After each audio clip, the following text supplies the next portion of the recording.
Good morning, my dollar bimbos. It is I, the villainous valuer of vintage volumes, vying for your viewership. I've got a cup of coffee, and I got something special for this one. I have a goddamn short box filled with books.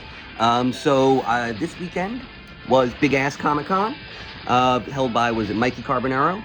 The last OG in the New York comic scene. Like, I know New York Comic Con is the hot one, but it's not even like edgy or clever to just say the wider pop culture is taking over the big cons, right? Like Marvel is mostly a film studio now, and so that's what their presence at the con is. It's now movies, and you know, yet Walking Dead was the biggest thing at New York Comic Con like over the last 5 years, but it wasn't the comic, it's the show. So when Carbonaro does these real old school comic book shows, they're in a hotel, it's got all the best dealers, everyone's just there to move books, you know, everyone's there to buy and sell real old comics. It really isn't, it's not as much, there's not the booth babe shit, it's not that. So please check out Big Ass Comic Con, BACC. It is the last dying breath of real ass comics, so check it out. And so I spent a bunch of money. I got a whole big-ass short box here. It is about 80% fill, and most of it was dollar bin books, you know, so there were a bunch of like $2, $3 bins around, and I think I bought maybe 20, actually priced vintage back issues. But, so let's just go in. I'm going to do these videos, you know, a few at a time. Just going to grab 5 books from the front, and let's see what we got. 1, 2, whatever, I got more than 5. Okay, here we got Animal Man #1. I don't know, I saw this in a cheap bin, and it's one of those stories, you know. Grant Morrison really is probably, I want to say he's probably the most important comic book writer of the last few decades, and I almost don't want to sell anyone else short. Jeff Johns did amazing things, you know. Snyder is amazing, you know. Ed Brubaker, Gail Simone. I think these are some of the best writers of American fiction, you know, at a certain point.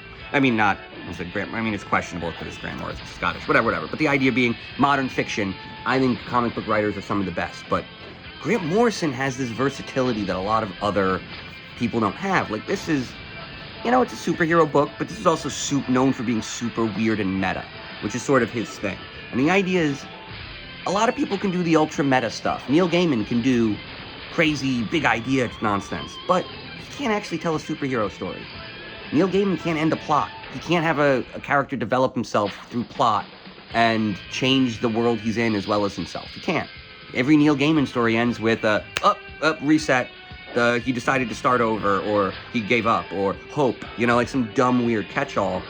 But Grant Morrison manages to do the crazy, highbrow stuff, high concept, and then also do just like standard, you know, superhero. He did just a very superhero-y run on Justice League. Nothing crazy, nothing weird, you know? So that's why I think Grant Morrison also, probably one of the highest-ranked Chaos mages in the current system. Speaking of that, so this is it. I like Magic the Gathering. It's one of my other, like, favorite hobbies. I love collecting the cards and the idea that you can actually play the damn game. I'm assuming this does not have my card. Man, I wonder, what would the card have been? What would have been in, like, a popular, like a crawl worm? Am I thinking of the right one? I wonder. I'm sure it's not in here. But let me just see, just get it going. Oh no, it is! Holy shit, Bone Shaman. That's the card. Oh, that's fun. I'm excited. I really didn't think it would be in there. Yeah, this might have been a $2 book. Oh, the Duelist. Man, I hate the Duelist sucked, right? It was the corporate one, you know. So the idea is there was Inquest, you know, for TCG gaming price guides and commentary, and that's the one I went with. I'm actually gonna read this. Yeah, it's issue #1. Perfect. Another thing, you know, it's just another random run I saw in a dollar bin, and it's just whatever, man. If you got an issue 1 for $1, I can read it. I can buy it. I can read it, and if I want to go further, I can go further. This one I think was like a $2 or $3 book, but it was just fun because I like. I swear I saw someone like price this at like a $30 key issue at one booth, and so then I just go to the booth where it's $2 and have fun. And I think these are too. Oh, we got a fun one coming up. And, I mean, this is a very cool cover. You know, you got me, Metallo, and all of this crazy nonsense. It just doesn't look good. But look, I mean, this is, when's this from? 77? You know, $2 bronze. You know, this is somewhere between $1 and $3 for just a cool Bronze Age story. And the idea is you do this enough and you end up getting a run here too. So like putting together, it's easy to put together a modern run. But if you take your time, you could actually put together Silver and Bronze Age runs from the dollar bin too. And this one, I think you guys can tell why I bought this. I think I mean, look, I don't have that hunch.